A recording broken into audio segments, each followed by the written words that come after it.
हर हर महादेव, जय शिव शंकर, जय माता दी। मित्रों,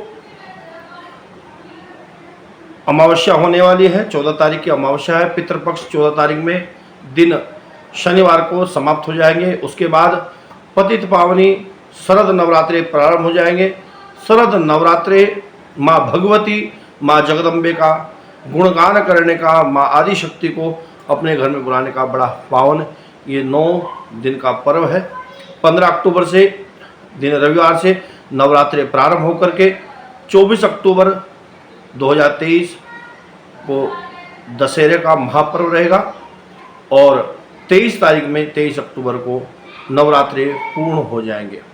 तो मित्रों, इस बार शरद नवरात्रों में माँ भगवती को प्रसन्न करने के लिए विशेष रूप से माँ भगवती का आह्वान, ध्यान, पूजन आप करें।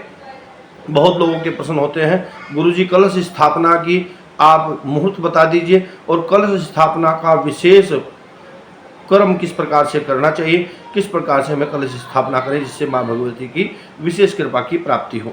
तो मित्रों, मैं बताना चाहूँगा, आदिशक्ति माँ जगदम्बिका सब देवताओं के तेज पुंज से, दुर्गा सप्तशती में शुक्ल यजुर्वेद में इस बात का व्याख्यान है।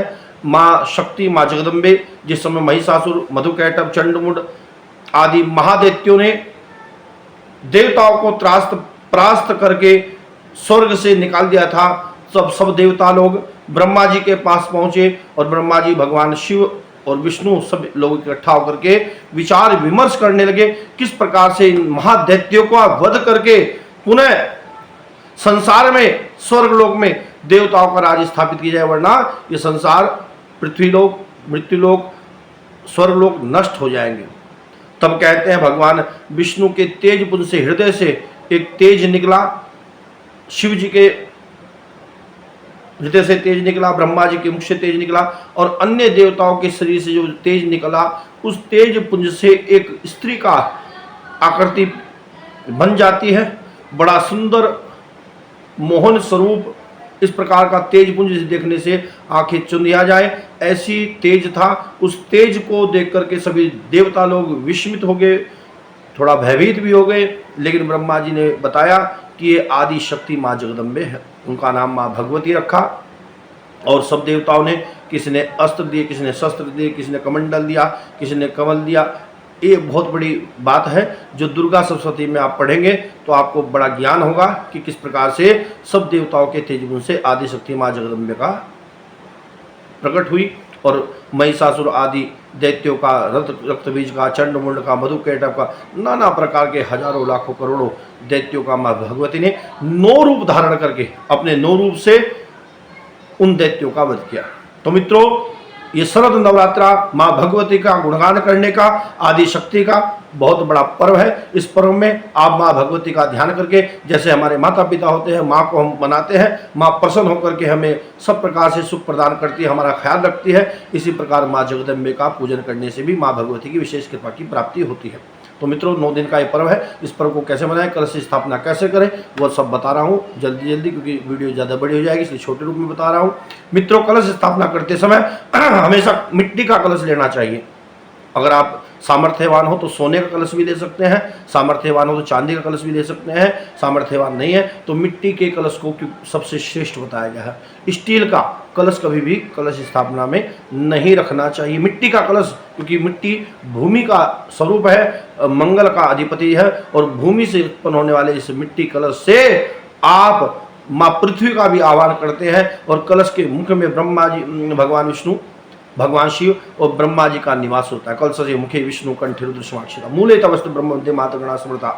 इस प्रकार ब्रह्मा, विष्णु, महेश और देवताओं का कलश के मुख में वास होता है, इसलिए मिट्टी का ही कलश स्थापना के समय मिट्टी का कलश ही रखें। मिट्टी का कलश रखते समय उस कलश के मुख में कलावा, यानी कि जो जहाँ पर कलावा बांधने की जगह होती है, 3 बार महाकाली, महालक्ष्मी, महासरस्वती का ध्यान करते हुए उस कलश में डोरी बांध दे। डोरी बांधने के बाद उस कलश के ऊपर एक स्वास्तिक का बड़ा सुंदर सा आप आकृति बनाएं। कलश के मुख में, यानी कि जहाँ पर स्वास्तिक का निशान बनाना है वहाँ पर आप जो है स्वास्तिक का निशान बनाएं। स्वास्तिक का निशान बनाने के बाद 9 बिंदी 9 बिंदी स्वास्थ्य के बराबर में 9 दुर्गा का ध्यान करते हुए 9 बिंदी आप वहाँ पर लगा दें और उन पर चावल भी लगाएं। उसके बाद कलश में सबसे पहले गंगा जल डालें, गंगा जल के बाद उसमें जल डालें। जल डालने के बाद माँ भगवती का ध्यान करते हुए कलश के अंदर एक सुपारी डाल दीजिए, एक कमलगट्टा डाल दीजिए, थोड़ा चंदन चूरा डाल दीजिए, थोड़ा मीठा चीनी या शक्कर जो भी आपके पास उपलब्ध हो डाल दीजिए, एक फूल डाल दीजिए। और एक सबसे बड़ी माँ लक्ष्मी की कृपा अगर आप प्राप्त करना चाहते हैं तो चांदी का सिक्का हर घर में होता है, एक चांदी का सिक्का ले। उस चांदी के सिक्के को आप आम के पत्ते, 3 पत्ते आम के ले, 3 पत्ते आम के आप रख करके उसके ऊपर बीच में वो सिक्का रखें। उसके बाद उस सिक्के को उस आम के पत्ते से कलावे के साथ आप लपेट दें और लपेटने के बाद माँ महालक्ष्मी का ध्यान करते हुए उस कलश के अंदर उस चांदी के सिक्के को डाल दें। उसके बाद आपको आम के 9 पत्ते लेने हैं। 9 पत्ते लेकर के उन 9 पत्तों पर तिलक करना है और चावल लगाने हैं। माँ भगवती का 9 दुर्गा का ध्यान करते हुए उस कलश के उस पर 9 पत्ते रख देंगे। उसके बाद एक पूर्ण पात्र के लिए जो मिट्टी का एक बर्तन छोटा सा कलश के मुख पे आता है उसमें थोड़े चावल रख देंगे। चावल थोड़े पीले कर ले हल्दी से, पीले करने के बाद वे चावल उसके ऊपर रख दें और नीचे मिट्टी बिछा लें या रेत बिछा लें।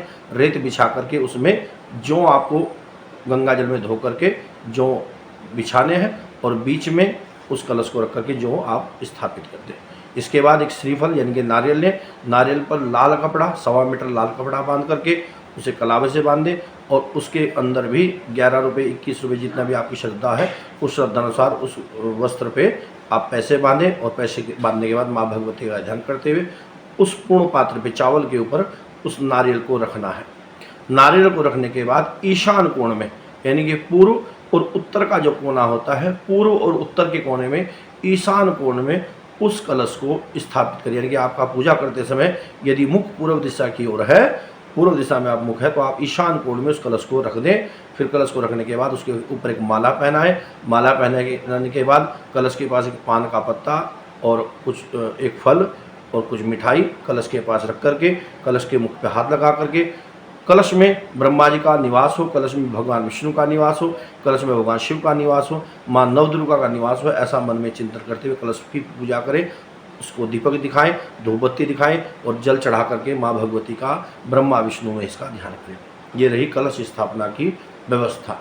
और माँ के 9 रूप वाली यदि आपको फोटो मिल जाए जिसमें माँ के 9 रूप होते हैं, उन रूप वाली फोटो को अपनी एक लाल चौकी पर लाल कपड़ा बिछा करके उसके ऊपर रख दें और अखंड दीपक आप जलाएं।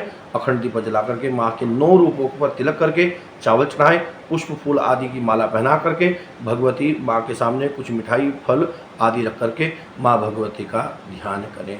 इस प्रकार से कलश स्थापना करने से माँ भगवती की विशेष कृपा की प्राप्ति होती है। और जब ये कलश ये पूर्ण हो जाए तब कहते हैं, जब आपकी नवरात्रि पूर्ण हो जाए कलश के अंदर से वो सिक्का निकाल ले और वो सिक्का निकाल करके किसी लाल कपड़े में बांध करके यदि आप तिजोरी में रखते हैं तो निश्चिंत ही माँ भगवती की आपको विशेष कृपा की प्राप्ति होती है। सूर्य बुधादित्य योग इस बार नवरात्रों में बन रहा है। 15 तारीख से ही प्रातःकाल से ही कलश स्थापना 6:20 से प्रारंभ हो जाएगी और दोपहर 12 बजे तक चलेगी। 12 बजे राहु काल प्रारंभ हो जाएगा। राहु काल में कलश स्थापना नहीं करनी चाहिए। अभिजीत मुहूर्त में करनी है तो 11:30 बजे से लेकर 12 बजे के मध्य में आप कलश स्थापना कर लें। चौघड़िया मुहूर्त के अनुसार प्रातःकाल 6:20 से लेकर के दोपहर 12 बजे तक का बहुत शुभ संयोग कलश स्थापना के लिए बन रहा है। निसंकोच होकर के उस काल में आप सूर्य बुधादित्य योग, वेदती योग, चित्रा नक्षत्र है, वेदती योग है, उस नक्षत्र में आप भगवती का माता का ध्यान करते हुए कलश स्थापना करें। माँ भगवती की विशेष कृपा की प्राप्ति के लिए नित्य दुर्गा कवच के पाठ को आप करें। और माँ भगवती के बहुत सारे मंत्र हैं। ओम सर्वमंगल मांगल्ये शिवे सर्वार्थ साधिके शरण्ये त्र्यंबके गौरी नारायणी नमस्तुते।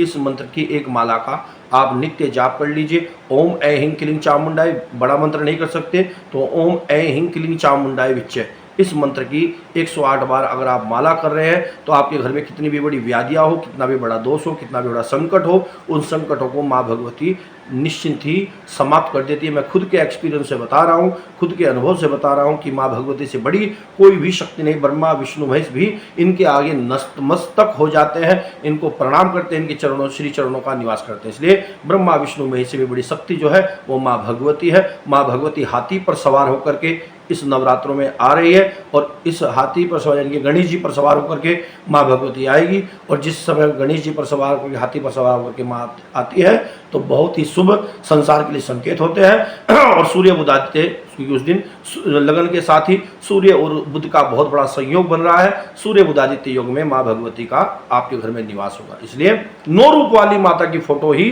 अपनी चौकी पर रखें, लाल कपड़ा बिछा करके माँ भगवती के अखंड दीपक को जला करके नित्य निरंतर भगवती का ध्यान करें। अगर ज्यादा व्याधि घर में हो तो एक गाय के गोस्य को जला करके, उपले को जला करके उस पर नित्य 11 मंत्र से ओम ऐं क्लीं चामुंडाय विच्चे मंत्र का जाप करते हुए आपको आहुति चढ़ानी चाहिए। और उस धुएं को अपने संपूर्ण घर में दिखाने से, 9 दिन तक वो धुआं घर में दिखाने से घर के अंदर जो भी नेगेटिविटी, नकारात्मक ऊर्जाएं होती हैं वो समाप्त हो जाती हैं। आप उस धुएं से अपने घर को पवित्र कर सकते हैं और पाठ के बाद गंगा जल नित्य अपने घर में छिड़कें।